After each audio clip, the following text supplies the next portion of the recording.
All right, I'd like to welcome everyone to our meeting today, our special presentation hosted by the Vernon Questers for the Okanagan, including the Shuswap and Kelowna people, and all Questers, anybody who's interested in alternative topics and being active in terms of being a living, conscious being on the planet, fully autonomous, sovereign, and making our own decisions and educating ourselves. And that's what Questers is all about, educating ourselves.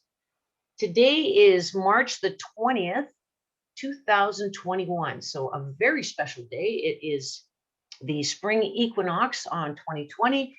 And it is, in my humble opinion, the real beginning of our age of Aquarius, where the topic that Jeane is going to be discussing with us today is going to be so totally applicable to where we are going, starting now and into our future for humanity. We're just absolutely delighted to have Jeane Manning with us today. She has been researching the topic of new energy, different energy systems, alternative energy, for over 30 years. She's authored, I don't think I can count that high how many books now. We'll get Jeane to tell us a little bit about that. Here's her latest book. It's called Hidden Energy, and it's absolutely fabulous. I would encourage you all to purchase it and study it, learn it, and start asking some questions. Do some research on your own. Jeane's from Kelowna here, and she's going to be discussing new paradigms about energy with us. And before I turn this over to Jeane, I just want to say a couple of words about what I've learned from reading Jeane's book and studying it, and looking at her work over the years. And I'm no expert by any means, but I find it absolutely fascinating that what this is all about is creating new paradigms that we can live by and how we can power our world. Some of the benefits of the energy revolution that I extracted out of Jeane's most recent book is some really important concepts to think about. One is an energy revolution would give us decentralization of power. It would move us from the scarcity paradigm to an abundance paradigm. It will enable medical breakthroughs. And here's an interesting concept. There's no funding for experiments that violate existing paradigms. Isn't that interesting? Jeane tells us in her book that we need to think outside the existing paradigms and overcome our fear of clashing with vested interests. I wonder what that means. Maybe Jeane will be able to tell us a little more about that as we move forward here. What if official science incorporates non-material aspects of reality, such as life force or ether? This isn't currently happening under the official paradigms, but what if it did? And rather than nature being harvested as we currently do and has been done throughout our lifetimes and teaching us, what if our new paradigms might include respect for the intricacy, beauty, and life that we're all a part of? All right, I would like to introduce you to the illustrious Jeane Manning. And Jeane, how are you doing today? Okay, if I would like a little more tech knowledge about how to get rid of the menu bar, but we'll have to just roll with what we got until we get somebody on the call that can tell us. But anyway, Jackie, you really nailed it. What the new paradigm is about. And the word consciousness has been thrown around a lot in discussions and the internet, other speakers and everything. And so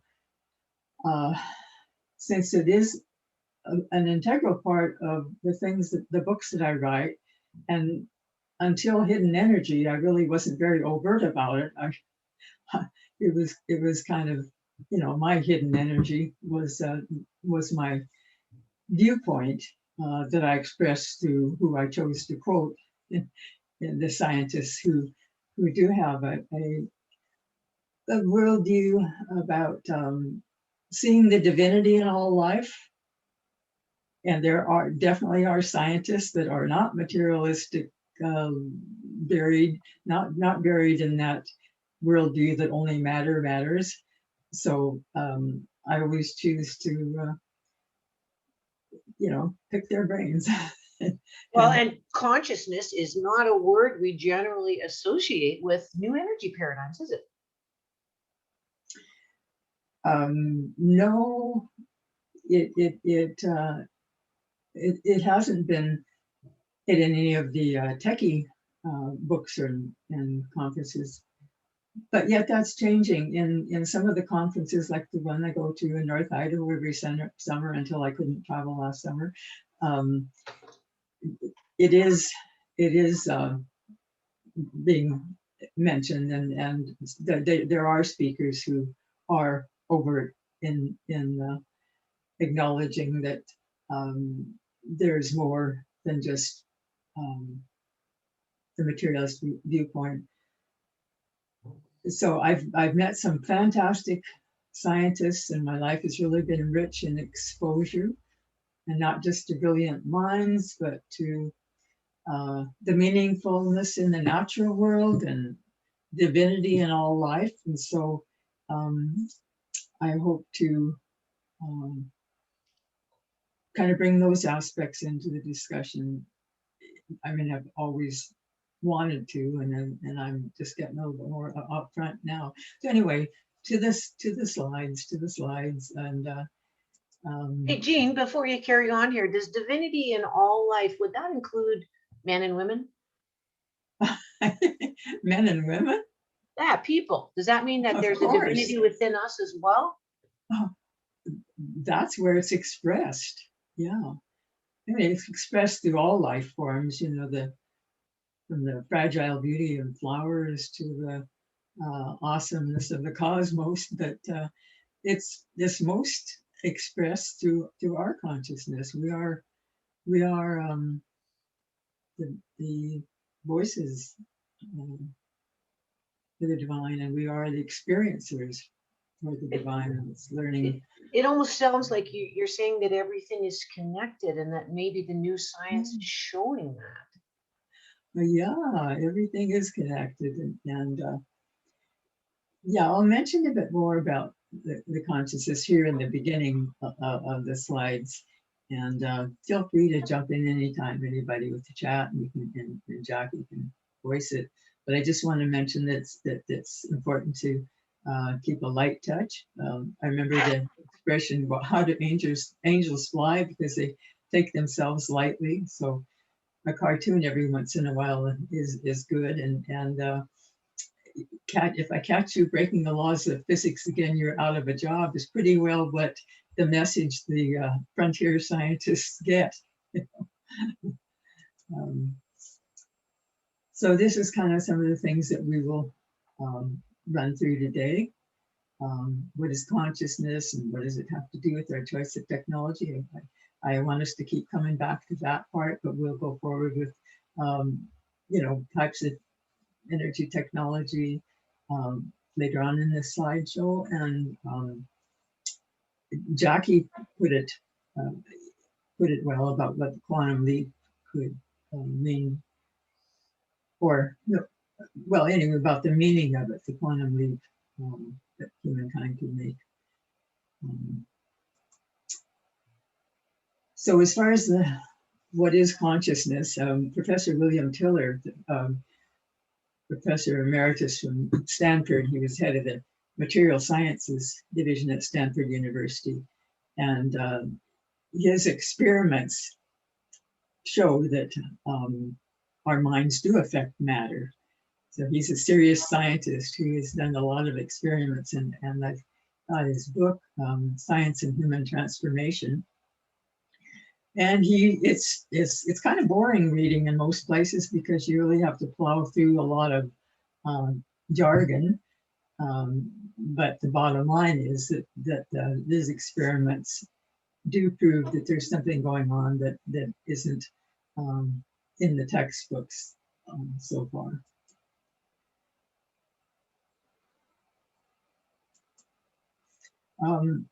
One of the chapters of hidden energy that's really more about the consciousness than other chapters is 23, titled Shaping Light and Sound. And Dr. Masters, Randy Masters, well, the chapter starts with Nikola Tesla's words, if you want to find the secrets of the universe, think in terms of energy, frequency, and vibration. Glenn, you've probably run into that quote many, many times, right? So Dr. Masters, what he talks about is a science that leads to awe and wonder. And people call him the maestro of the singing universe because he has this background in music theory and teaching in university and everything, all about aspects of music. That's what he thought was his life's work until he was opened up to a bigger view of what he could teach about, and he experimented and went to visit pyramids and studied a lot of other topics, and he emphasizes the key role of consciousness in creating technologies that are in harmony with nature's ways. And what his aim is to establish what he calls conscious harmonic universe and sciences as a valid scientific pursuit, teaching harmonic laws that transcend music and including what he calls precise harmonics of the universal information field, the life field. And those are terms, synonyms for what we'll talk about in this presentation, also called the ether. He says that mainstream physics recognizes just 4 forces: the gravity, electromagnetic, and strong force and weak forces. Yet research in the new branch of science points to a 5th force. And then that's what frontier science say will unify physics, whether they call it the ether or what. So Dr. Masters sees his mission as to bring hidden knowledge back into use for tuning consciousness. I can't, cover that whole chapter, but it involves his work with shapes and resonance. And what's of interest to everybody too is that he aims to bridge science and spirituality. And he said that understanding nature and creation is really spiritual mathematics. Spiritual mathematics, what a cool line. Yeah, well, he's full of cool lines. Because I've heard many times that our universe is built on mathematics, that everything is fundamentally mathematical. So that's really interesting. Right. I've never been a mathematician at all, but I understand that they talk about the elegance of their equations. But on the other hand, some of the scientists, like late Bruce De Palma, say that physicists get carried away with what he calls the scratchings on their blackboards and are doing experiments to find out how nature works. It's all theoretical. Yeah. So he sees them as caught a little bit more in the theory rather than the practical observation and experiments. Yeah, and what Randy Masters, Dr. Masters says is much mathematics today is based on what he calls cerebral head tripping. Says it's not necessarily based on actual observations in nature or understanding how creation lives, creation works. And so just a little bit more about that chapter, because that so directly relates to what does consciousness have to do with the science, emerging science. And what I wrote in Hidden Energy is, turns out he couldn't have found his soul mission without first learning music theory with acoustics, math, physics, and harmonic structures so thoroughly that he saw everything from a musical point of view. Steeped in that analysis, he examined archaeology of ancient sites in extreme detail. it just occurred to me to ask if my voice is loud enough. Oh yeah, excellent. Yeah, your audio is just great, Jeane. Because I don't have an external microphone there. So his work points toward the more harmonious civilization that's possible on Earth. And Jackie, you and I have talked about that, what a more harmonious civilization could look like. I wonder if the rest of you guys on the call want to throw out any ideas of what a more harmonious civilization might look like. Use the chat, you guys, if you want to comment and when Jeane you asks feel a like question, because she'd like to be interactive a little bit. A harmonious universe, my goodness, to me, Jeane, Harmonious civilization. it's Well, gonna anyway, be, he says, for example, schools of higher learning could teach what he calls livingness technologies. Many researchers are calling it nature tech.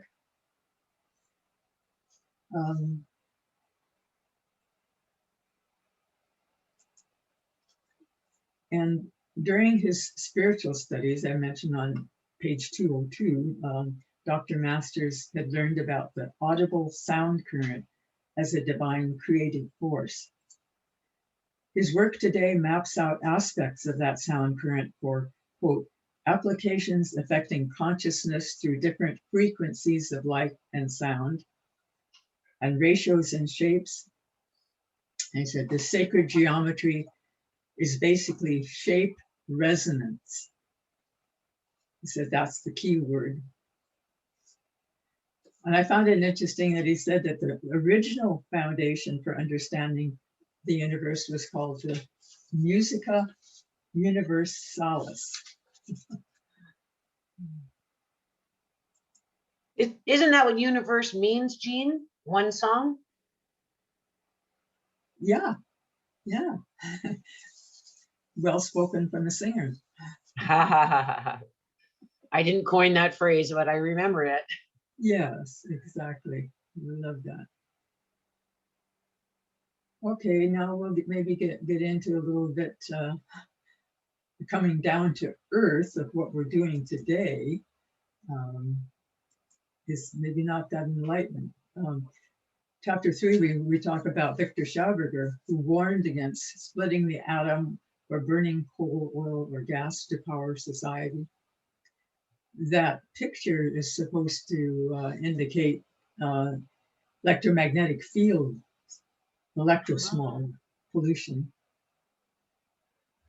Schauberger predicted destruction from too much explosion-based technology. And he said that unbalanced, the natural world would degenerate and people might morally degenerate along with it. Interesting. Are we seeing that?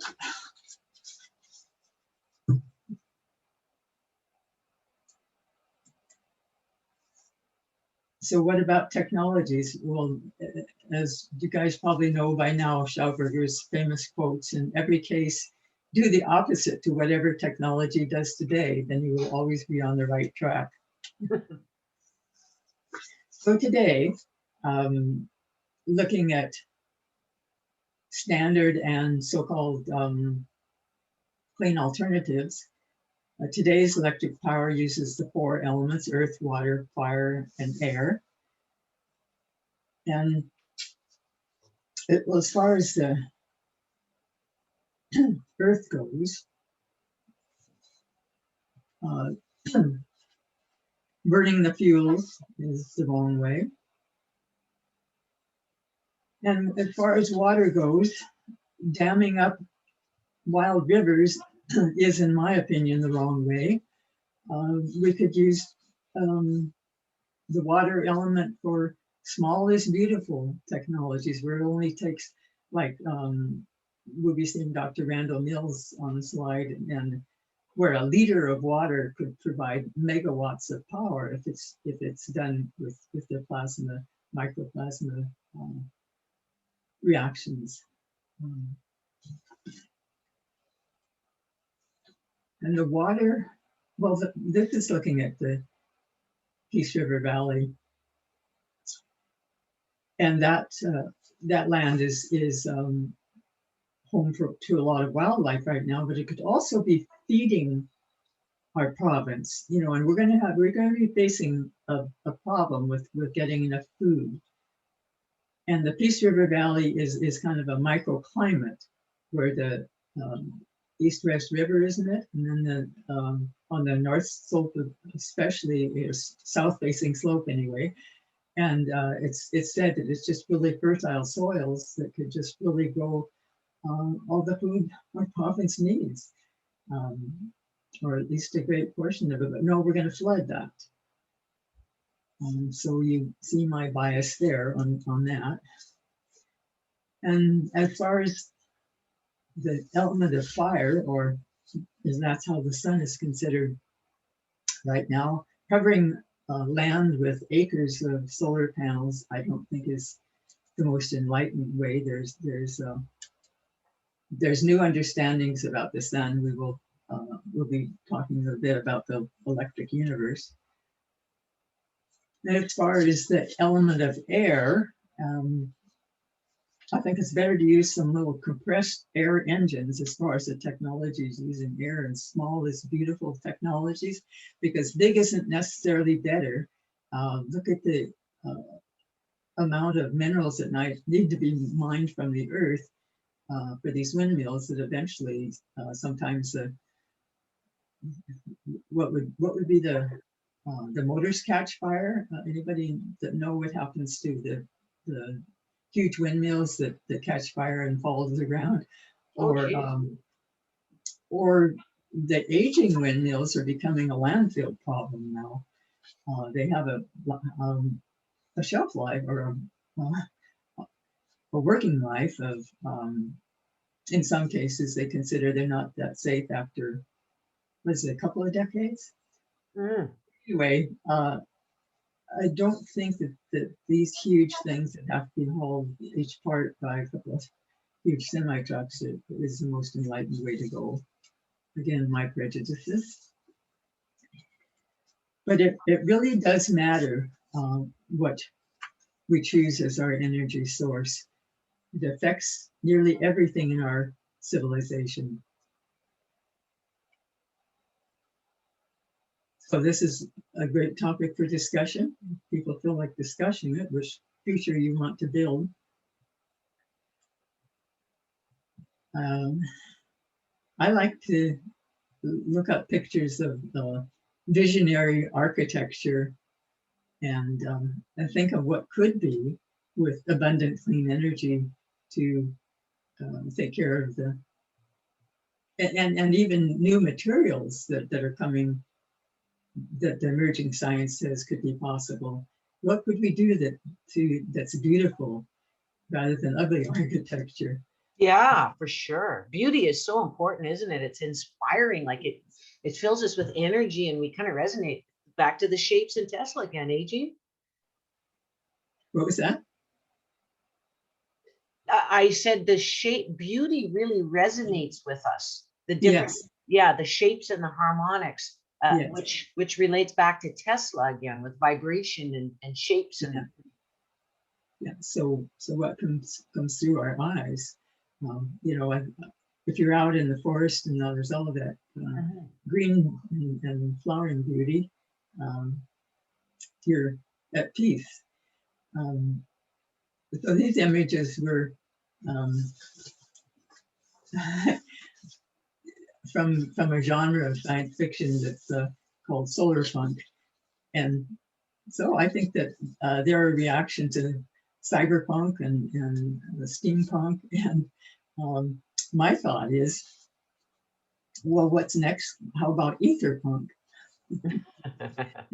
as something that catches the imagination of the young sci-fi fans. Advanced technology. This is kind of a Jetsons view of what we used to think about, and it's not new. The late Otis Carr was forced to describe his invention as a toy in order to get a patent. I just see that is this Google thing showing on what you see too? We can see PhD systems and engineers book. Okay, so good. I just noticed on my screen I can see where I was trying to look up on Zoom on Google, but you don't see that, do you? What you could do, Jeane, is go up into the top right corner of your screen and click that big box, and it should make it a bit bigger. Oh, I'll just make it bigger. Does that help? Yeah, that's good. Thanks. Oh, It looks great. it's like one time I went through a whole lunch with my current boss. At the end of the lunch, I realized I had a bobby pin curl in my hair. So this is that same feeling of, oh, I wish I had noticed that before. Okay, any of you have read Paul LaViolette's books? Glenn has. So this is, again, the concept of an ether. And if we're still on the topic of gravity-defying technologies, they're in the black budget world. I was on a Zoom call recently where Paul LaViolette was talking about a gravity-defying technology. I'll get to that in a minute. But anyway, the academic physics establishment still teaches the rocket principle as the ultimate. And Elon Musk, you know, in some ways, he's a pretty exciting guy that is pretty visionary, but he's apparently is talking about putting his roadster into a hover car capability. But what I read online was he's still thinking that it's going to, that rockets are going to do it, you know, little rockets elevating his hover cars. I don't think so. So wake up, Elon. So on the call with Dr. LaViolette,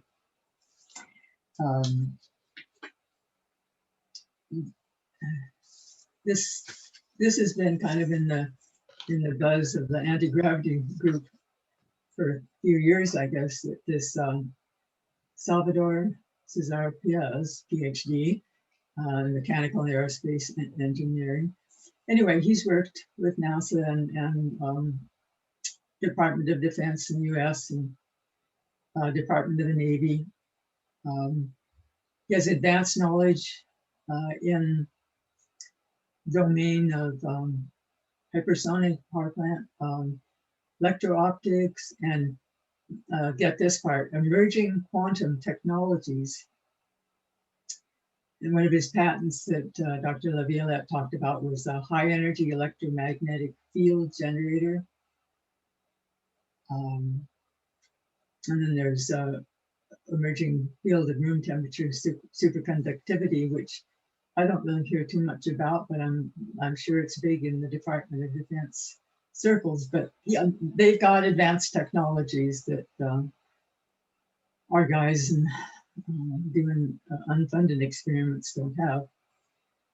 As related to advanced field propulsion was the interest of these Pais patents.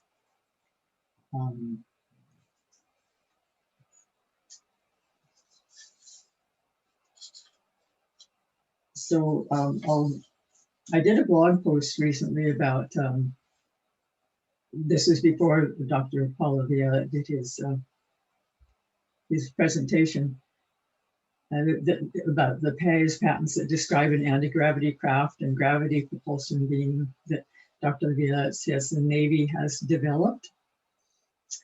So this is kind of glimpses into the world of all the taxpayers' money in the U.S.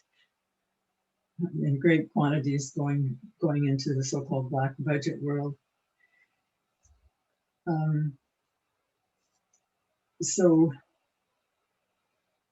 Well, Dr. LaViolette talked about his own subquantum kinetics theory, and how the Earth generates its gravity field and why this is related to the accumulation of a negative charge on its surface.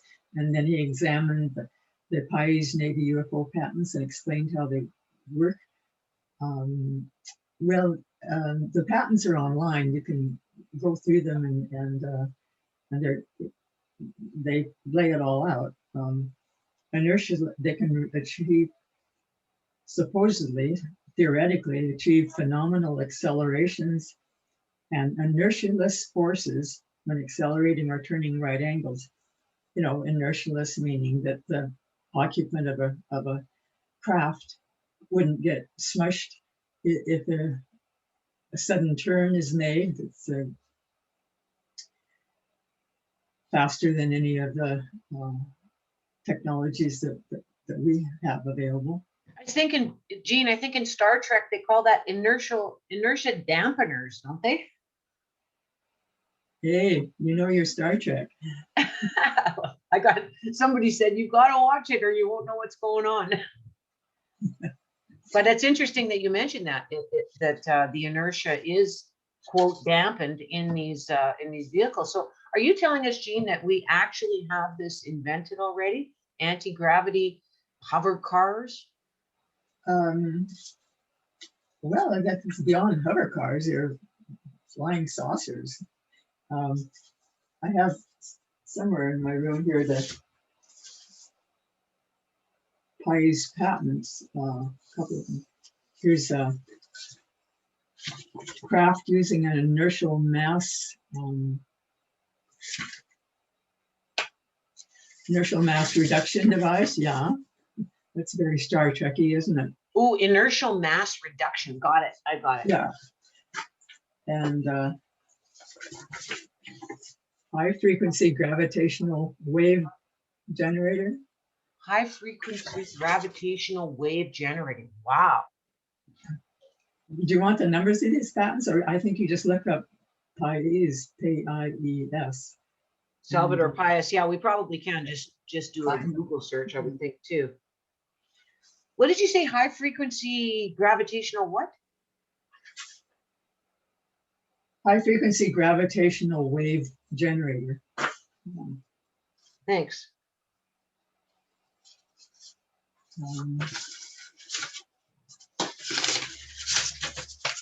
Jeane, how would you describe a gravitational wave?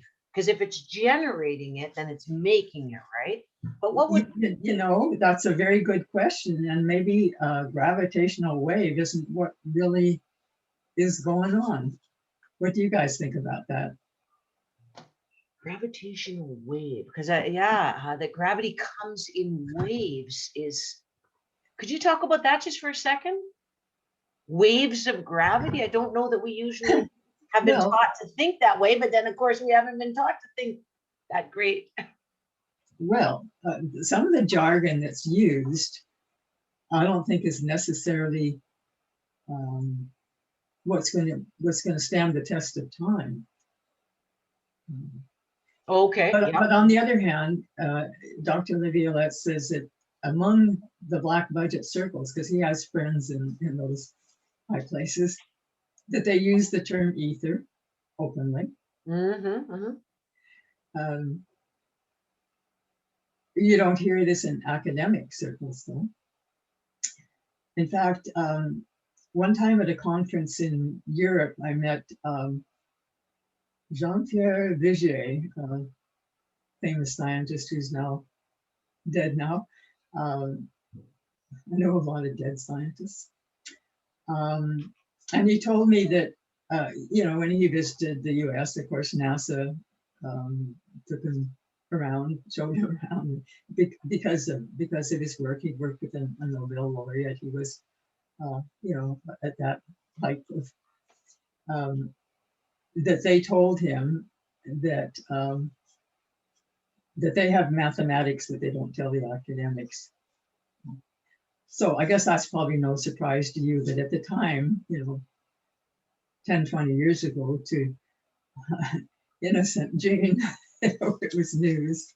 You mean the academics aren't on the leading edge? Yeah, I've got another patent here, Pais, but I've got it also marked up. I'm not going to show you. Electromagnetic field generator and method to generate an electromagnetic field. So yeah, he has a number of patents. And the abstract says the electromagnetic field generator includes a shell, electrostatic generator, a power plant, and thermoelectric generator and an electric motor.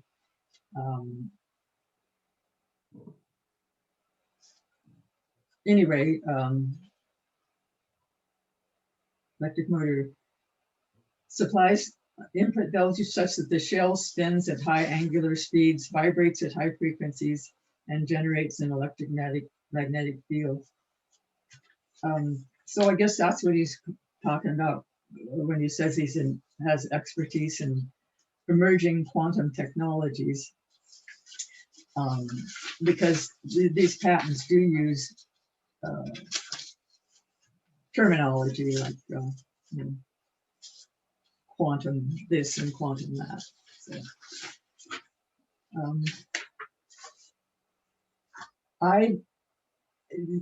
how does this relate to consciousness? Well, again, my opinion. Are we a really high civilization if the money is going to people who build weapons to kill other people? You know, his patents are basically owned by the Navy. So this is not something that's meant for the public. That's an interesting question, Jeane. Are we a high civilization when we spend so much of our time and energy focused on destroying each other, dividing each other? Is there another way we can be living together on the planet? Yeah, I find it sad that a lot of the inventors are so stressed by lack of money and everything that they're happy to say we have military applications for my invention. I mean, they start out with intentions of cleaning up the environment. Hold on. If there's military applications, then there's a lot more funding available. Is that what you're getting at there? Definitely. Interesting.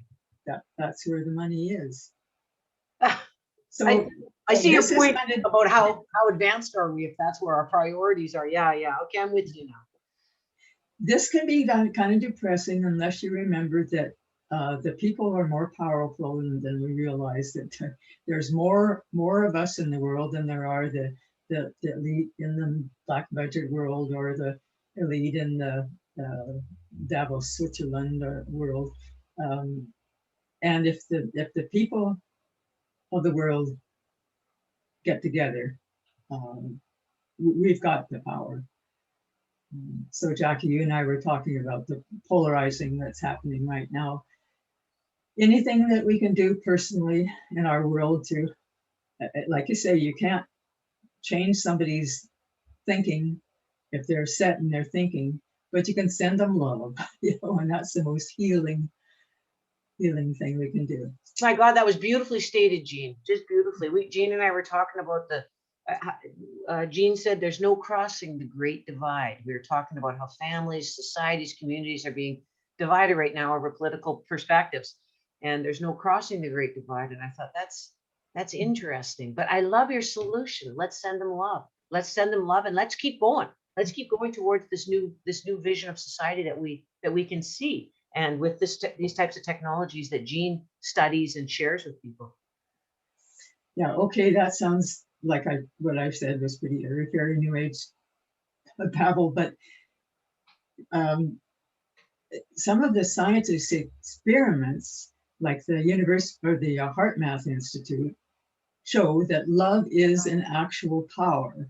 And many of the frontier scientists recognize it. I remember one of them saying love is the most powerful force in the universe, and not just, you know, something you write on a Valentine, but you know, the experiments that William Tiller and Heart Math Institute have done have shown that it is a reality. In the Heart Math Institute, they're, put electrodes on meditators who are connected with electrodes on a nearby tree, and they show how this experienced meditator is able to know when they've gone into a heart-centered, I don't know how you described it, but state of being. And then at the same time, it shows it measures on the electrode attached to the tree. Things like that. The emerging science is going to be beautiful and exciting, and I hope my grandkids appreciate the wonder of it all. So back to the kind of darker world, although Nick Cook isn't a dark outlook person. He wrote this novel, no, what do we call it, novel, Hunt for 0.0. It was his story of his search. A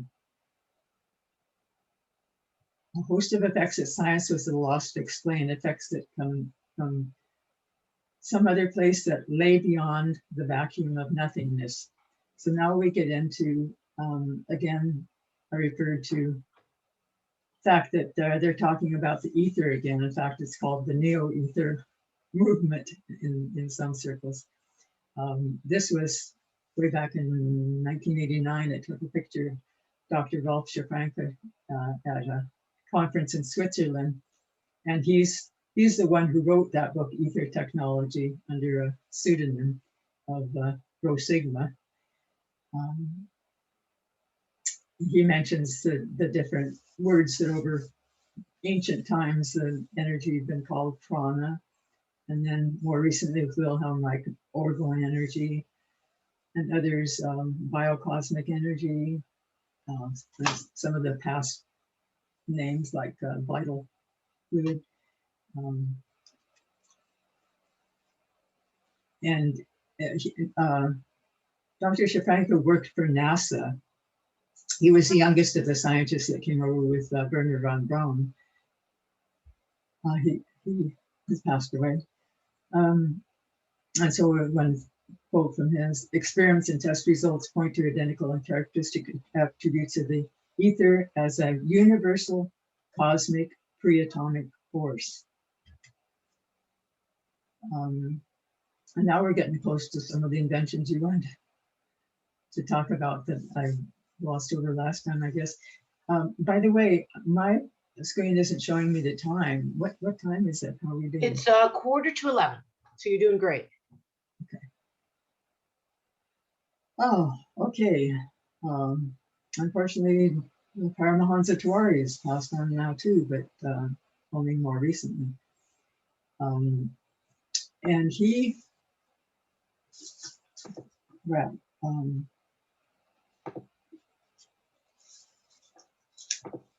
minute. I'm just thinking how to begin this. But,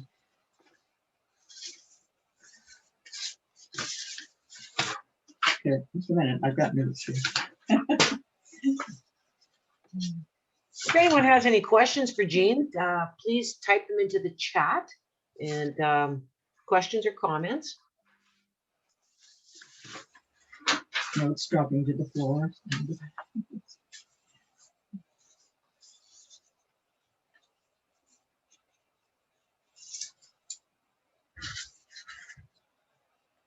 Okay, don't have any, but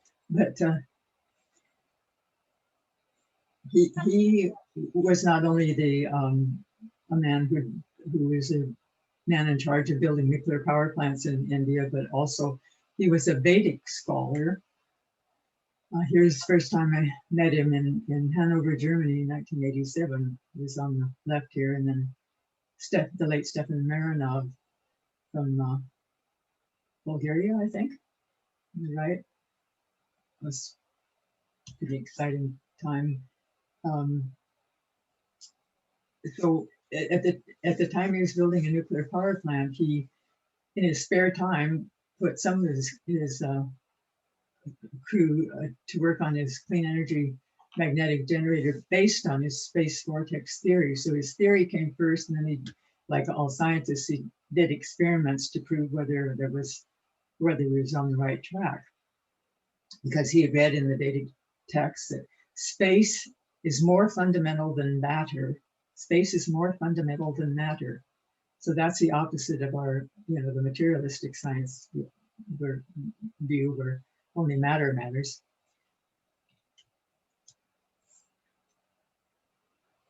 What do you think that means, Jeane, when he says that space is more fundamental than matter because it contains all potential? I mean, I wanted to hear from you. What do you think that means? That's such a powerful statement. Well, isn't it the opposite of Einstein's E equals mc squared?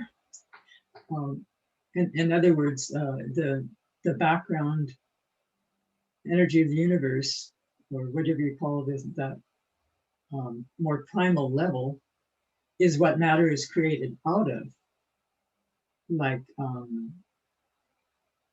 swirls in a stream, like create standing wave forms. That's what some of the scientists are picturing, how particles are created. They're like whirlpools in that primal background, whatever the universe. Actually, I can't remember the scientist, but I remember reading in your book when you mentioned the whirlpools that at the most fundamental level of space, there's these tiny, super nano measured little tiny black holes. Yeah, not everybody would call them black holes, but that's but whirlpools, an emerging science view that and some theoretical papers too, that's how particles are created. Anyway, what he created by testing his theory, his reactionless generator was tested not just by his friend Toby Groats there on the other side of the generator, but also by independent engineers operating at more than twice as much coming out as the electricity from the wall or from batteries going in.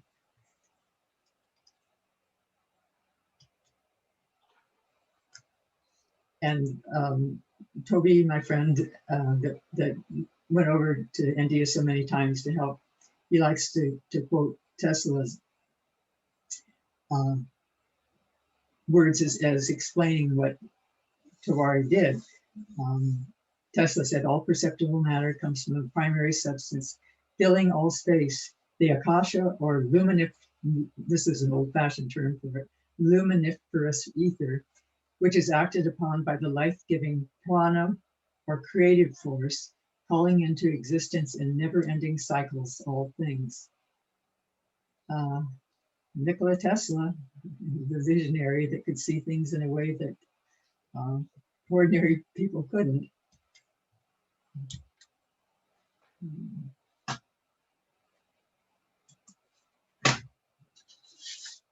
And Tesla was using Vedic words when he used words like prana and akash.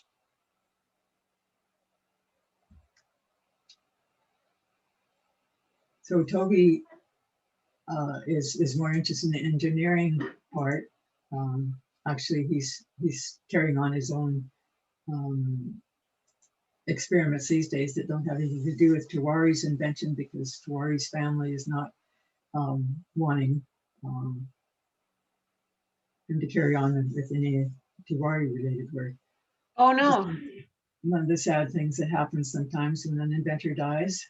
Yeah. But this quote that generator efficiency is limited only by the strength of the magnetic excitation fields and the speed of rotation. In the chapter in the book that talks about Paul Babcock, he puts it in another way, pretty much saying the same thing. My advanced isn't working.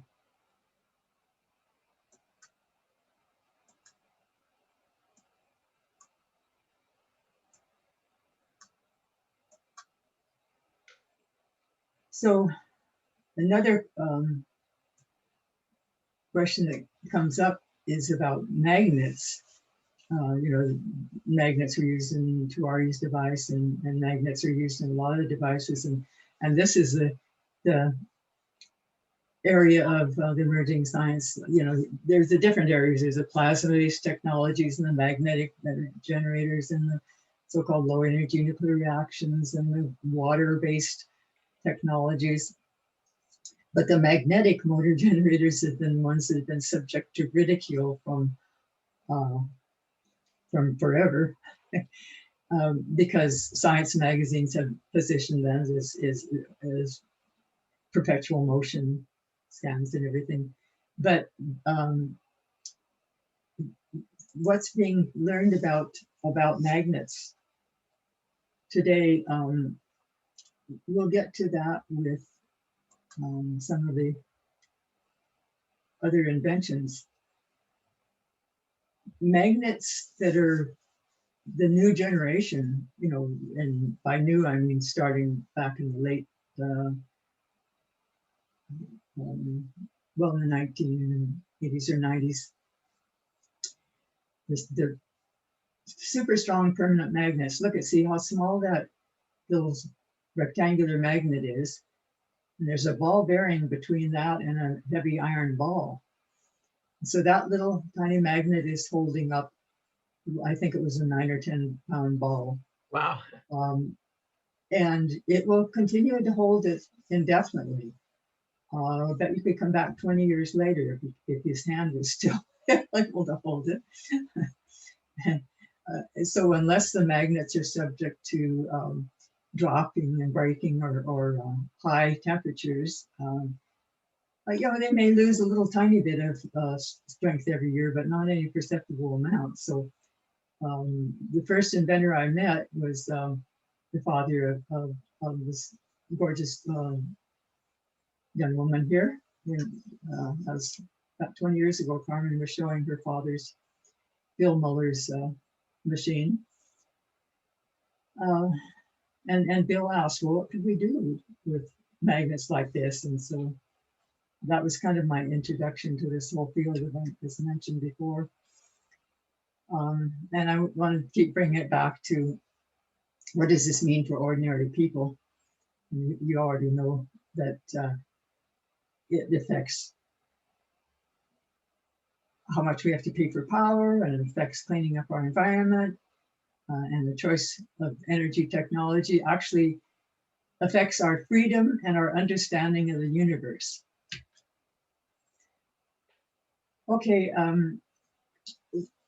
I maybe just flip past this one variety when I was doing some slides last time for you guys, and didn't really get into discussion of this.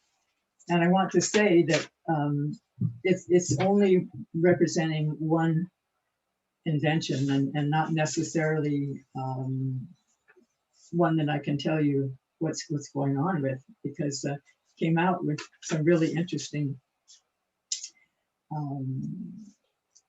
the people working on it have very credible backgrounds.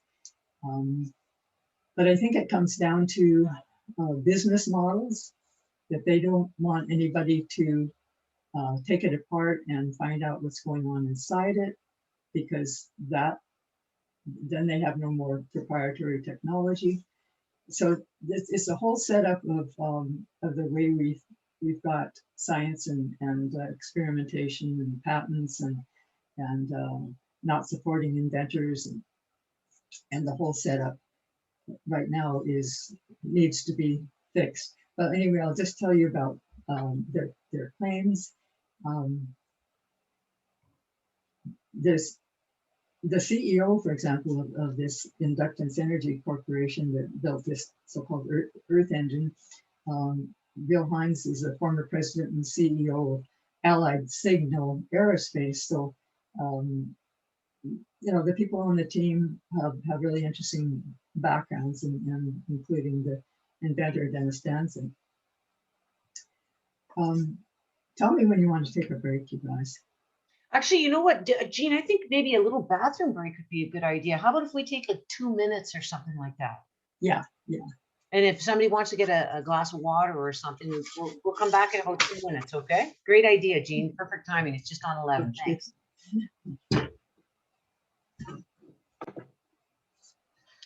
Hey, Jean, we have a couple of interesting comments in the chat section. Yeah. It's the Can comment you in read them to me? Because yeah, I don't see. that Captain Bruce Cathy, whom I don't know who that is, gives an interesting interpretation of occult mathematics and human consciousness. And it says Dale Pond, again, I don't know who that is, also elucidates this perspective, Ree Russell and Keely. Yeah. Yeah, Dale Pond is kind of the expert on John Worrell Keely, who actually preceded Nikola Tesla and was farther out actually than Tesla. If Tesla was 100 years ahead of his time, then John Keely was maybe 200 years ahead of his time. John Keely, that rings a bell, but I can't recall the work that he did. He was a musician like Randy Masters, and very, very intuitive. Yeah, it's a long story. Actually, I'm going to do a blog post about Keely.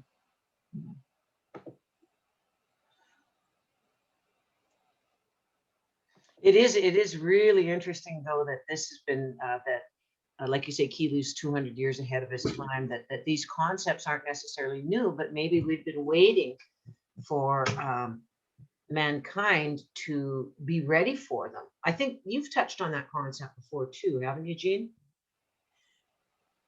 Right. There again, we get into the consciousness aspect. Right, right. But on the other hand, I think the slogan that I put on the banner from my previous book, Breakthrough Power, was that the energy revolution and the consciousness revolution have to come hand in hand.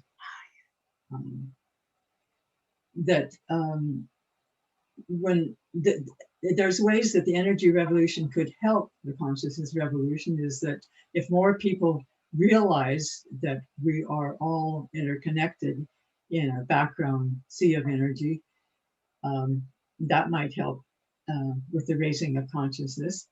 And of course, on the other side of the equation, that we really have to create a more enlightened viewpoint, more prevalent, in order to use the emerging technologies responsibly.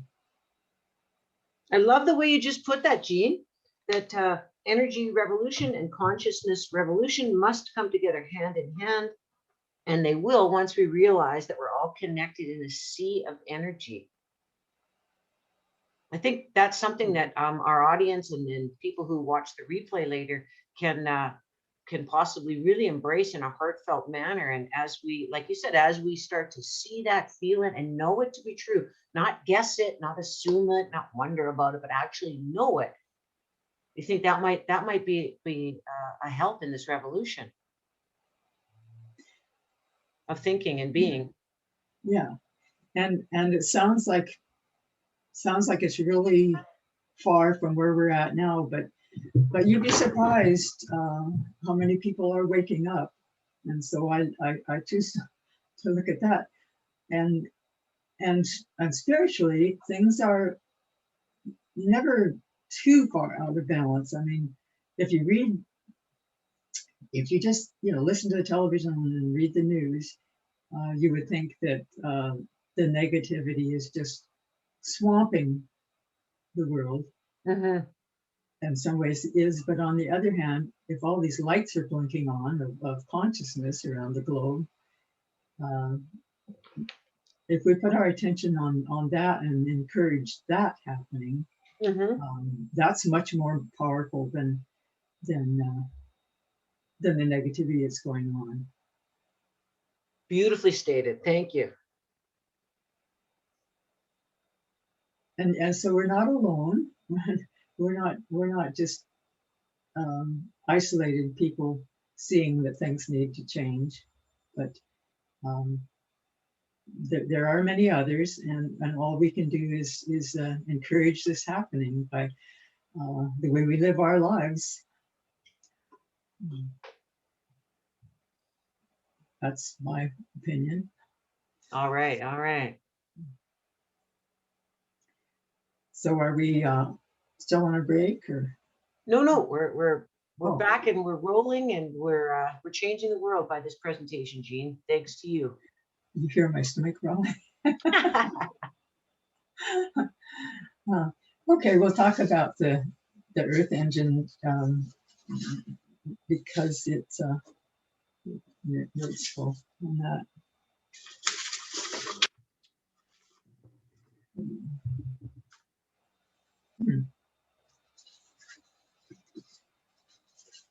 That's funny.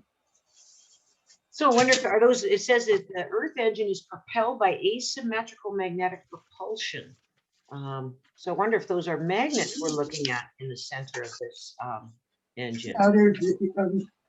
They use special magnets that are called anisotropic where they're different strengths in different directions. And so they have the different properties that are different depending on direction. I mean that the inventor could do something unusual. So it's already been taught, always been taught for an awful long time that magnets can't do work. And that was what that first inventor that I met wrestled with. He saw that in the physics books or the textbooks or his engineering textbooks, magnets can't do work. And he said, they are doing work in my invention. And so the inventor of this Earth engine must have had similar thoughts.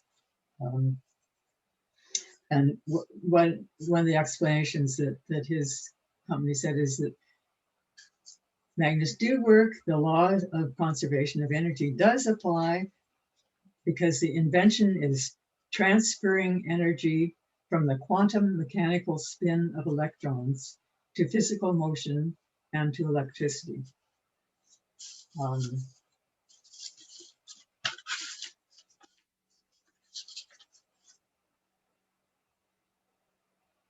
This isn't in the slides, but I remember that I was watching a presentation by Dr. Thorsten Ludwig from Europe. He's a PhD physicist.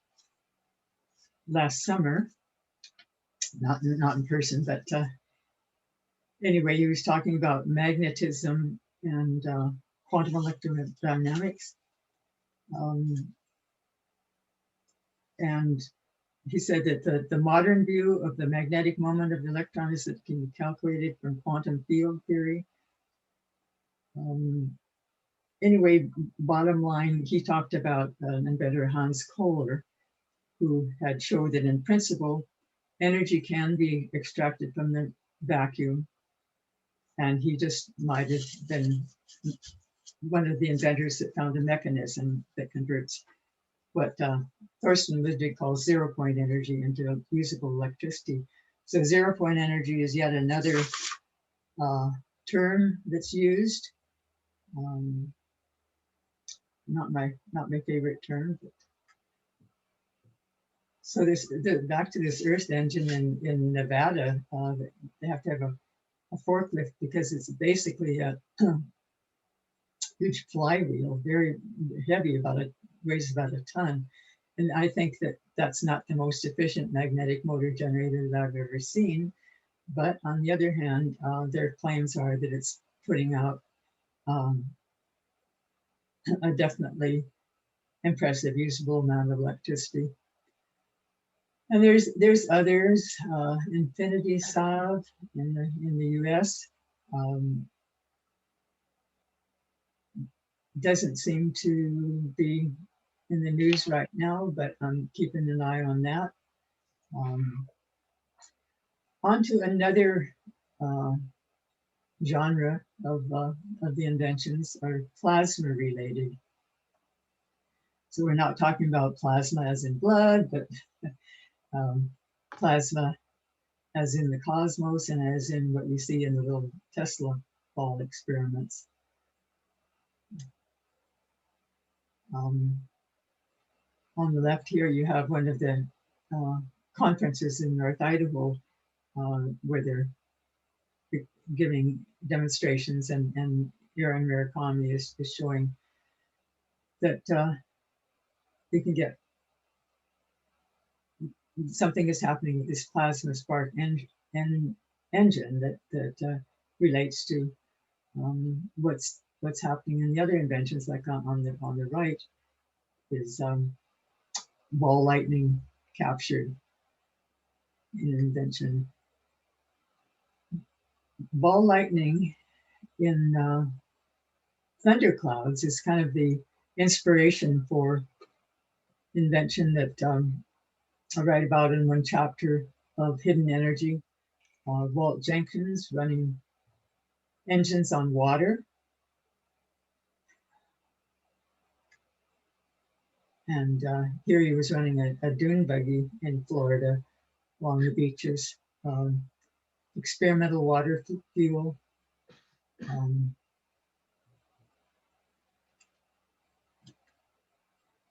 another chapter talked about brilliant light power. Excuse me. Have a drink here.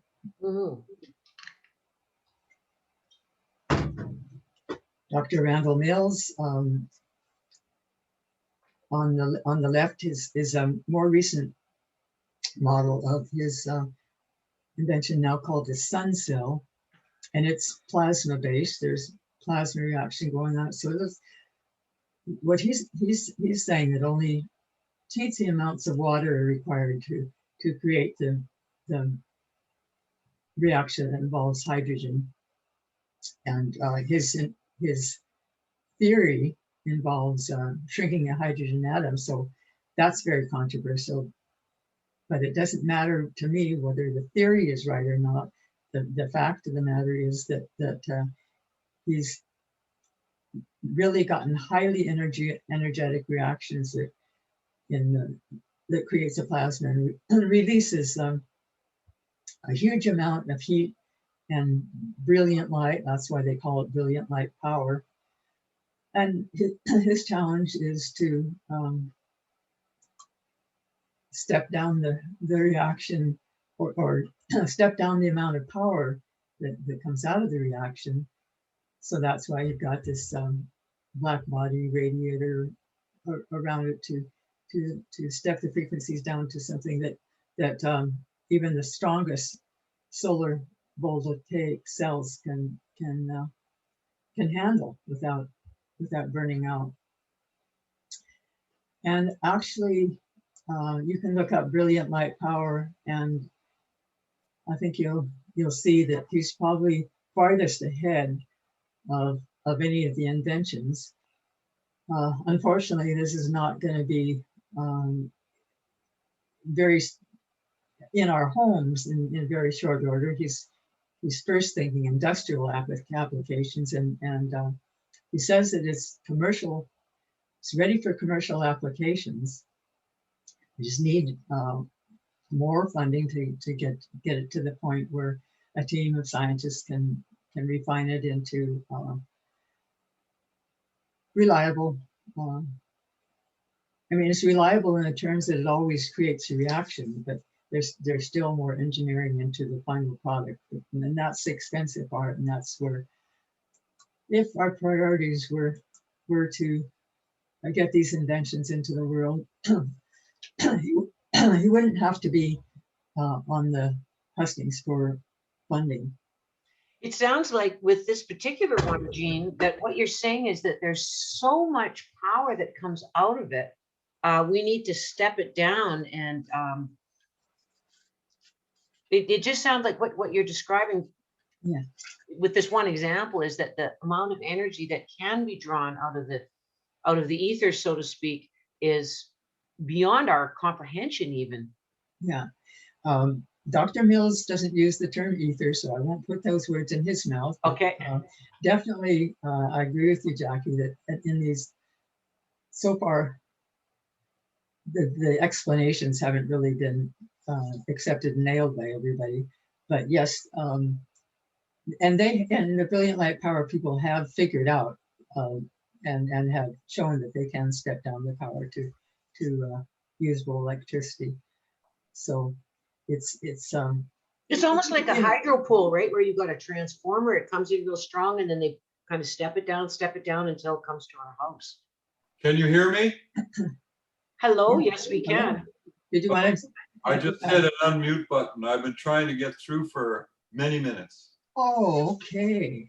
I've hit the chat and typed in, nothing happened. So I don't know if Jackie's not getting it or what. Oh, you're right. There is a chat there now, but it might have just come in. No, I haven't had a chat from you. This is from somebody else. Well, may I make a comment now? Oh, please. Okay, Jeane. Hi, I received your book on my last birthday. My friend Glenn gave it to me, and I read it twice. I have a little trouble retaining stuff, so I have to read it more often. But I have a lot of history, and I've lived a fairly long time. I'm in my 75th year. Anyway, many years ago, I had allowed myself the experience of a guru, but he was a cowboy from Saskatchewan, so it's a little different. Quite a crusty character. But one time I observed him with a 15 or 16-year-old boy at the time. He'd be way into his 60s now, but he was demonstrating gravity. He raised this boy's off the prone position in the bed. He was hovered for a while. He had overcome gravity.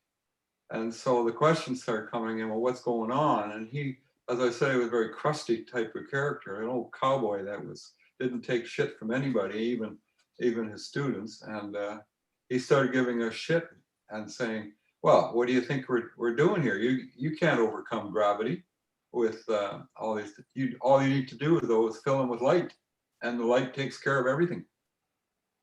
And that has to say something with all you've been saying about love. Consciousness kind of supersedes everything. And we were convinced. I mean, we could, nobody else would believe us probably. You'd have to observe it to see that it is possible. And in my case, I saw that it was done. And I've been fascinated with this new paradigm stuff for so long, but I think because of all kinds of other reasons, past lives or whatever, I don't have a scientific bone in my body. I just Me neither. I just have to do the best I can. That's why I had to read it twice. And anyway, I really would love to hear your partner speak as well, Susan Manovitz sometime.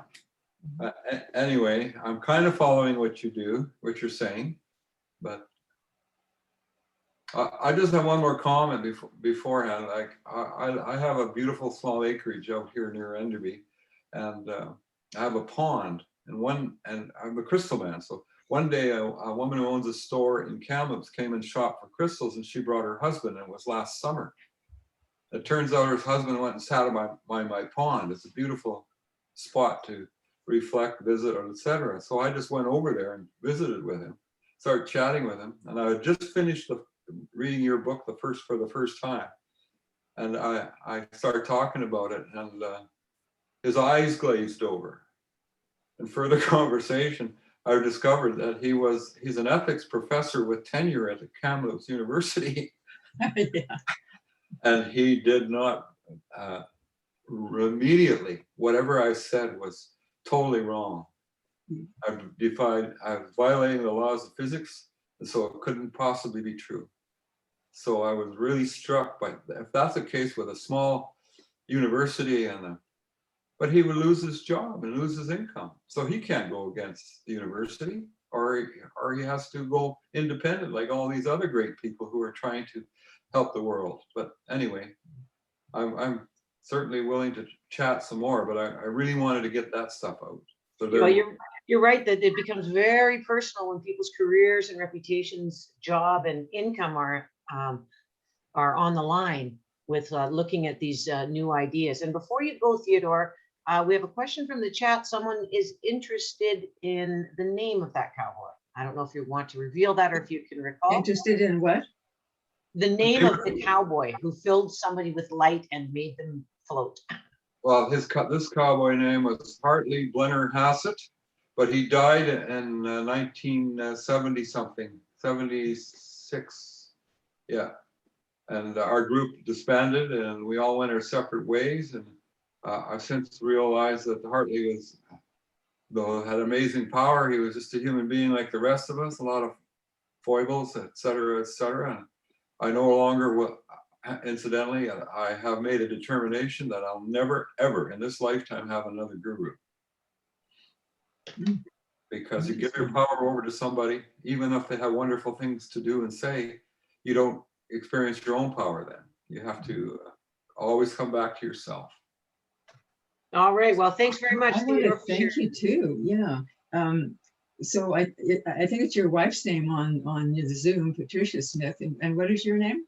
Theodore. Theodore. Did you say near Enderby? Ashton Creek, just near Enderby. Oh, okay. Well, like to keep in touch with the people. Please, I love to visit with you. Okay, my email is jlmanning@telus.net. J.L. Manning. Yeah, I used to say Jeane Louise, my middle name, but now I'm going to say, as in Jeane Love. I never got it all. I only got J.L. Manning. J.L. Manning. @telus.net. Okay.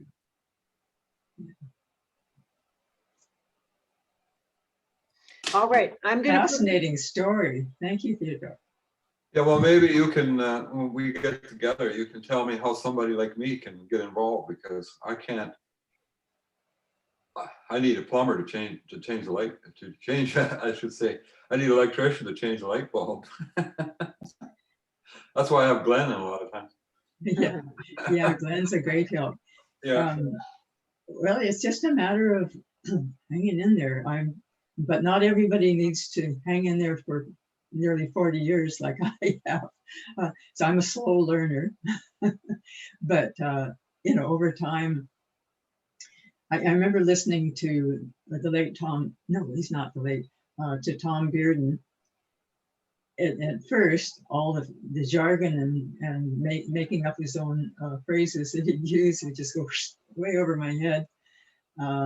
Eventually, they weren't so far over my head, and eventually some of it started to sink in. And so that's how I've learned over the years to, I'm not a scientist, not an engineer, not a physicist, but I'll bet that I know a lot more about what's going on in this field than these arrogant know-it-alls in some of the academic circles, because I have done my homework. And I think that should count for something. Like, I've transcribed so many audio tapes of speeches and interviews with the scientists that, like I say, eventually some of it does sink in. And then when I talk to one of the other experimenters, then I say, oh, you should meet so-and-so because they're working on similar lines. So if you're interested in this field, it's great fun. I'm doing blog posts on my website now. I have a new website, jeanemanning.com.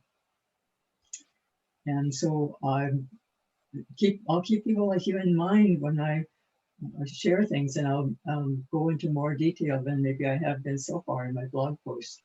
I am linking to the Energy Science and Technology conferences in North Idaho, and I must say that I get a few bucks occasionally because I'm an affiliate, and boy, I can use every few. But I wouldn't be doing that if I didn't think that they have some really good content. There's a blog post right now. Well, I need to do another one, follow up on Paul Laviolette, that I've written about what Peter Lindemann, one of the speakers at the Energy Science and Technology conferences, has talked about. There's going to be a lot more too, because if I get time before the end of the month, I'm going to import blog posts from my ancient website that's falling apart. My kids gave me a new one for my birthday. And then I'll keep up on what's happening at the Energy Science and Technology conferences. Even if I don't get there, I'll have the videos to watch. Okay, moving on from brilliant light power. The Sapphire Project. I didn't really get into that in our last session, did I, Jackie? I don't think so. No, I don't think so. The Sapphire Project, no. Yeah, okay. Well, this is exciting. Again, it's not something that's going to be powering my home in the next few years, but yet it's some really solid scientists that are proving that that the academics haven't got the whole picture here, to put it mildly. It's been going, I don't know, maybe at least 10 years or so that they started. They were scientists who were hired to check out the electric universe theory, and they weren't electric universe theorists themselves, so they came in with an open mind to see if they could build something on Earth that replicated processes in the universe that the electric universe says is going on.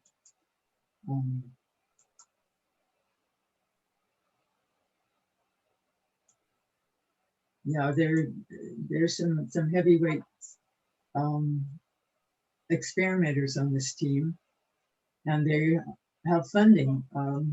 Apparently, right now, I hear that the funding comes out with somebody in the Netherlands, but they've also had some ties to the Department of Defense. But they also are really open-minded scientists, like Dr. Montgomery Childs here. This is a plasma-based reaction. You know, let me see, I've got some notes here on this.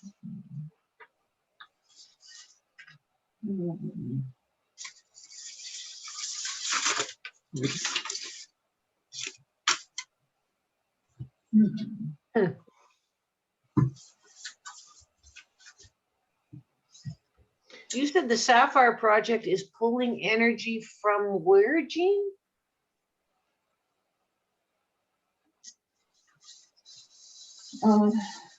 Well, again, only a few people there would be use a word like the ether, but I know that. But that's the concept, the ether. In a presentation, Dr. Child's partner did mention that word.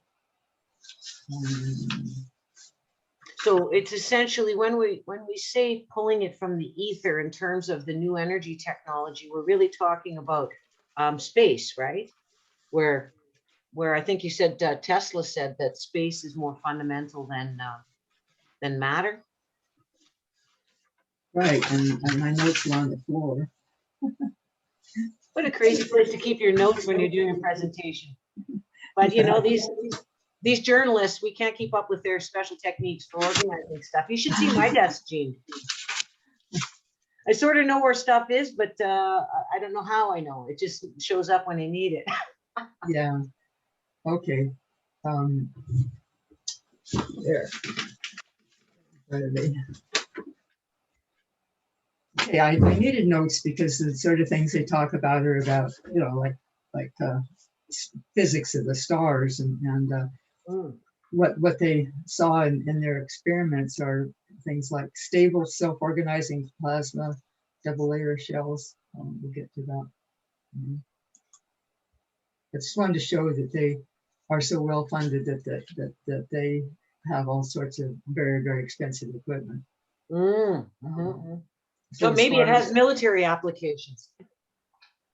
I know that the talks that they've given, that they're excited about getting it out, getting something out to the people. So Cool.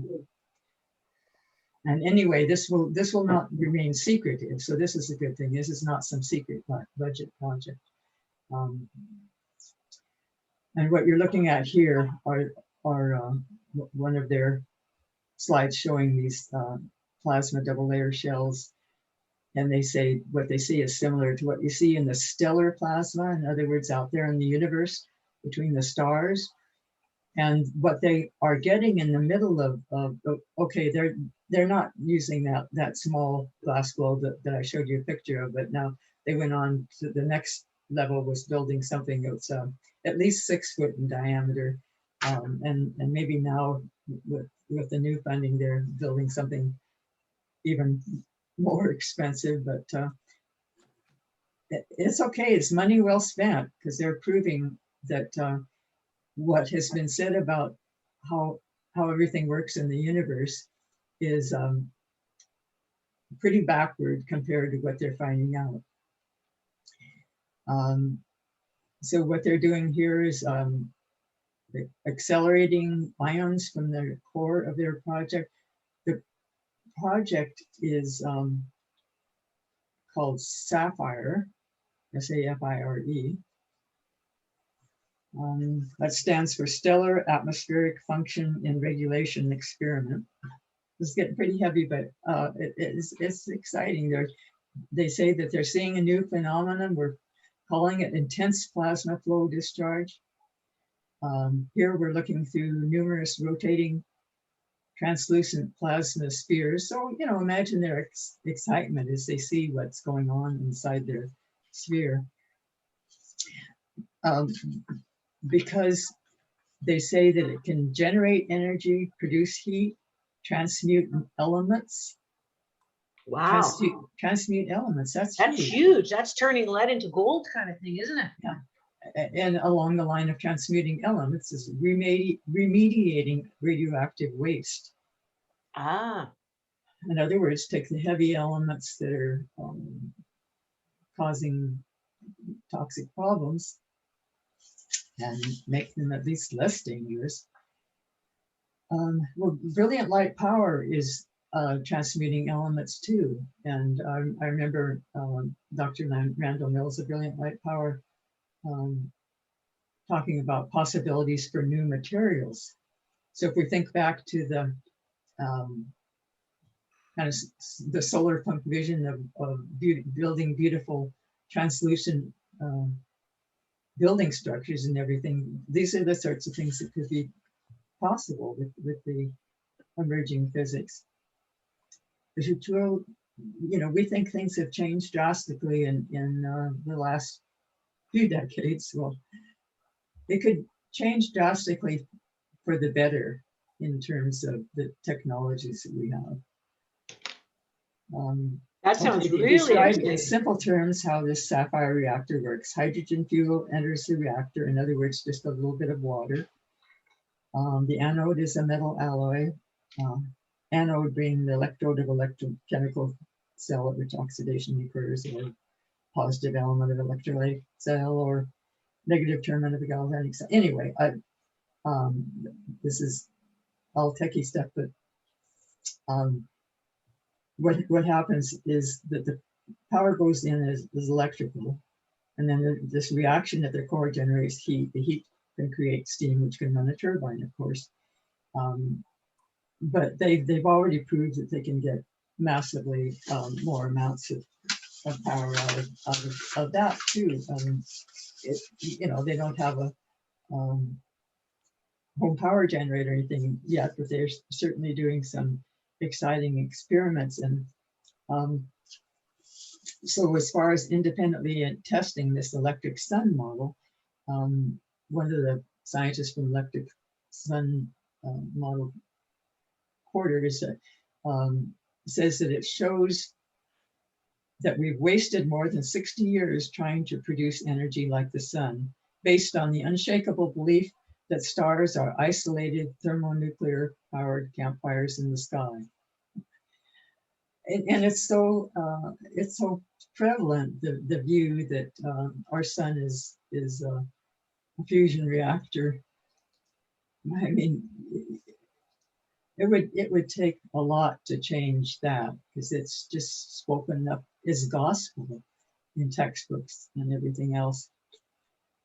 But if we had been wrong about what the sun really is, and in fact, I remember years ago somebody in the frontier science circles just saying that the sun is a transducer of the ether.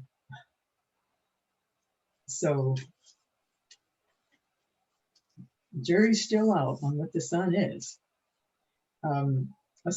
So again, what the Walthorn has said about the Sapphire investigation and results change everything we know, everything we thought we knew about our place in the universe. And he says that I hopefully predict will have a beneficial effect on all of us. It is a far more inclusive, coherent, and hopeful big picture than we have ever had. And best of all, responses show it inspires people and it just makes sense. Oh, that sounds cool. Did I get you right, Jeane, that the sun, that they're saying that the sun is a transducer of ether? Okay, the Sapphire people are not saying Yeah, that. yeah, yeah. I'm saying that years ago, one of the physicists that I was listening to at one of the conferences used that term. That the sun's a transducer of etheric energy, or the ether or something. Okay, cool. So I'm not saying that that's not unproven or anything. I'm just saying that they're putting it out there as stay tuned. And Sapphire is if I recall what you said, Sapphire is being well funded. They're building some new machines right now, and this is the type of thing that can be maybe possibly go mainstream. Yes, at the moment they aren't, telling what's exactly going on with the research, because when you get funding, then you have people telling you when you can talk and when you can't. But still, it's not gonna go into some black budget hole, because it's already out on the bed. Okay, so we come back to the earth, water, fire, air, and how about electric power from 5 elements? The ether, the source would be space, and what it would create would be abundance, and the power would be the cleanest of all, provided it's used right, with enlightened sense of responsibility to all life.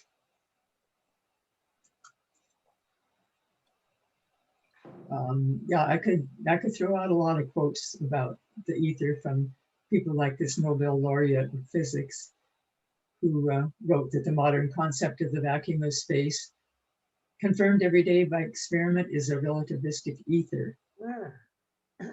Don't ask me how to explain relativist, but we do call it this because it is. Do not call it this because it is taboo. Like you're saying, Theodore. Yeah. Yeah. Or he would have lost his job. Yeah. That's a whole great reason to stay there, I guess. Yeah. I did a blog post about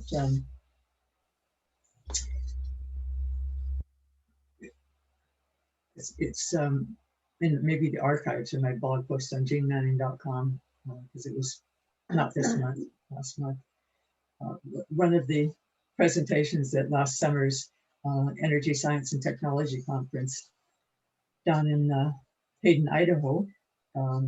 Peter Lindemann talked about the late John Bedini's work, and that Peter and the organizers of these conferences, Aaron Murakami, have been able to examine and even run the original motor. So John Bedini passed away a few years ago, and all of his kind of museum of inventions went to his sister in Seattle because unfortunately she's now the only surviving sibling. And that's a hard one. So anyway, because of Aaron and Peter's work with John Bedini, the sister invited them to come and see the motors and be able to play with them for a certain amount of time on a day. So there was this certain motor that John had kept in a glass case and to indicate that it was special, but he never said why. Peter remembers that it was usually on a high shelf, except when he took it down and switched it on. And when I watched the video of this talk, I remembered a visit to John Bedini's talk many years ago. And he showed me a motor that could bring old encrusted batteries back to life with more voltage than ever. So I don't know if it was the same one, because I don't know what shelf it had been stored. I just remembered he was really proud about how it regenerated batteries and how that benefits life on Earth. Because batteries with a short lifespan have been contaminating landfills and waterways. So anyway, I wrote a blog post about this, and Peter said that up to that moment of actually viewing John's museum of inventions and getting that motor to run and reading his papers, because John's sister let them have access to the papers too, they found out that what he'd referred to and what they referred to as the glass case motor had a different name. And it turns out that the mystery motor was in John's mind, and he wrote in his lab notes that he called it the Bedini's gravity wave space flux motor. Space flux. And getting back to the consciousness aspect just for a second, Peter began his talk by noticing that his longtime friend John Bedini had been very receptive to, and I quote, information from somewhere other than this physical plane. And Peter mentioned that he knows, and I know too, and you know, other cutting edge inventors are also receiving messages from a dimension that isn't physically visible, whether they recognize it or not. And I like what Peter Lindemann said, all knowledge that moves civilization forward comes from this place. How are we doing for time, Jackie? Can I talk about this for a minute more? Yeah, you bet. We've got about, it's about 11:45. So yeah, just do what you absolutely, Jeane, finish up with Okay, I'll any that you want to. Just reading from my notes. But that's really interesting. That's really interesting what you just said about all progress coming from a realm that's unseen, moving us forward. That's interesting. Yeah, and Peter Lindemann is a very aware person, so he tunes in on this, and I love his quote. And then another one was, "We need to attune ourselves to being interested in receiving this." He's saying this to the other inventors at the conference last summer. And he said, "And attuning ourselves to acting on our emerging ability to know." We have a whole chapter in Hidden Energy about ways of knowing. And it's not all just from the textbooks. Sometimes it's direct knowing. Sometimes it's from dreams. A lot of inventors over the years told me that they got breakthrough insights in their dreams, or just after they worked really hard on something, then they're just going about, maybe going for a walk or something, and suddenly the answer hits them. And so where did that come from? So Peter Lindemann explained why the spiritual movement of our times is called the awakening. Mm. He said, we are waking up. We are becoming more conscious of a higher dimensionality of ourselves. Yeah, that's relevant to what you've been saying. I'm starting to like this guy. A higher dimensionality of ourselves. Oh yeah, I'll have links on my website to Peter's talks, and a lot of the presentations are just really 100% heavy technical. Peter's just as aware of the technical as anybody else, but he also makes it very understandable, and he also brings a higher awareness. I can't wait to hear this guy, Peter Lindeman. Yeah, that sounds. Yeah, there's one talk he did years ago about the laws of thermodynamics, and there's another talk he did about perpetual motion. You know, if there really is perpetual motion happening all the time at some level. It's a real answer to the skeptics.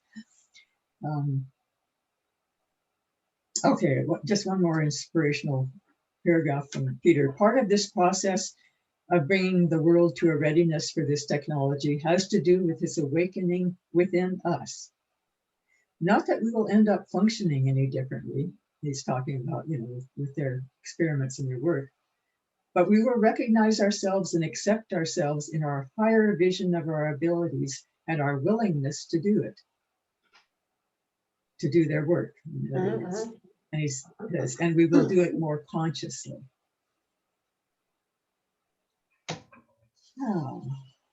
So just last note on that, Aaron Murakami is finishing up that gravity wave spaceflights based on John's lab notes. John Bedini here, greatly missed, is very special soul. He was really respected by the other inventors and researchers too, wasn't he, Jeane? Oh, big time. Yeah. I just got goosebumps. Yeah. So circling back to Schauberger, there's his grandson there squatting down and looking at it. That's the repulsine, isn't it, Glenn, that he's looking at? Anyway. It's a heart pump. Oh, okay. William Baumgartner had showed diagrams of like that. It was the pump. Yeah. Okay. The cooperate with nature is what Jorg, the grandson, has added to what Victor Schauberger said about comprehend nature and copy it, and then Jorg adds and cooperate with nature. So that wraps it up. You know, Jeane, that's so encouraging. To me, that's very, very exciting and encouraging that this leading edge science, which has been at the leading edge for maybe 200 years, if you go from Keely, right? And it's waiting for us to catch up to it, us as humanity and how we live on this planet.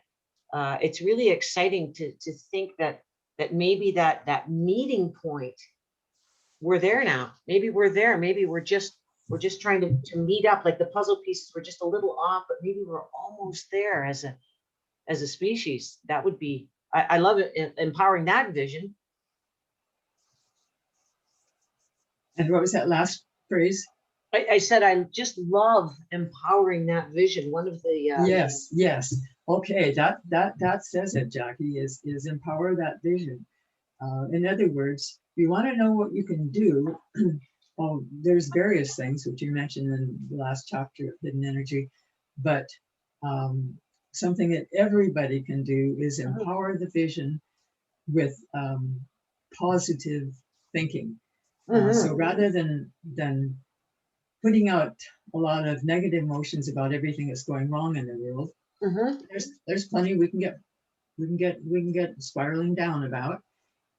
Is to try to ramp ourselves up to not just intellectually thinking about what it could be like in a better world, but putting actual positive emotion into those creative thoughts, because that's, you know, according to metaphysical teachers, it's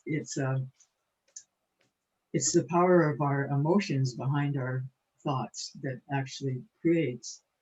Like Well, I've done that in my life, either positive or negative. I have created negative situations by fearing something, and then it does happen. It helped create it. there's And a on a world scale, a critical mass of humankind can create a higher civilization. Not overnight, but you get started on it. the critical mass of humankind. Oh, that was a great line to end on, Jeane. Critical mass of humankind. Can you say that again?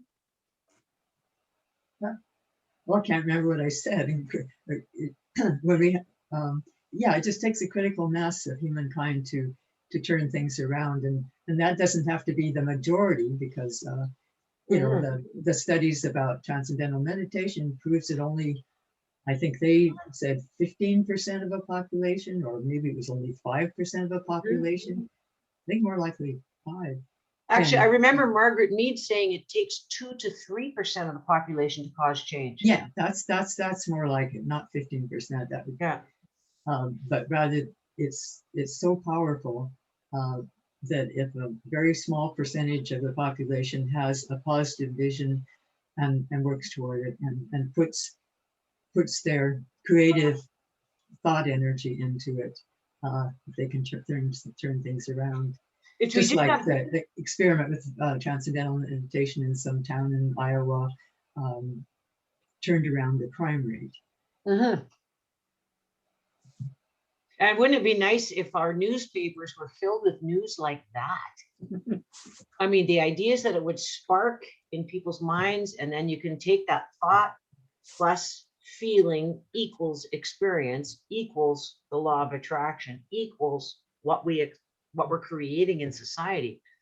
I find this really exciting, Jeane, when you say how this new energy technology has been evolving and being shared at places like the Idaho convention that you go to every year. That this has been going on for quite a while, and so more and more people. It's kind of like a snowball, right? It starts off kind of small, it rolls and rolls, and then suddenly get out of the way, because she's coming through and nothing's going to miss it. Yeah, and Jackie, if you know, if the newspapers aren't telling good news, the alternatives, like what you participate in, the questers, hey, you get things out there on the internet, and who knows where it might go. We don't know how far reaching it is. My nephew had a neat thing he said to me recently, that he said he tries to do positive things. He said, because when you do one tiny positive act, you have no idea how far reaching the ripples are from that. And conversely, when you do one small negative act, try not to do that, because you have no idea how that can magnify and go out into, you know, as well. So it's up to us, the humanity. If we want to raise our consciousness, we've got to become really hyper vigilant about what's going on between our ears, what's going on in our consciousness, in our thoughts, in our hearts. And let's start being a little more aware of what we're choosing. Okay. Thank you, everybody, for hanging in there for 2 hours. Well, and thank you, Jeane, so much. Thanks for everyone that joined us. We will be having another Zoom meeting next month, and our secretary, Tracy, will get the notice out to everyone. When she does that, we will have a replay link for Jeane's talk and this amazing amount of information she shared with us today. So please feel free to share that replay link with anybody who you think might be interested. We're gonna upload it to the Questers YouTube channel and make it available. So let's go forth and change the world. Let's get these technologies out there. Thank you, Jeane. Thank you. Yeah, thanks. You. Bye for now. Okay.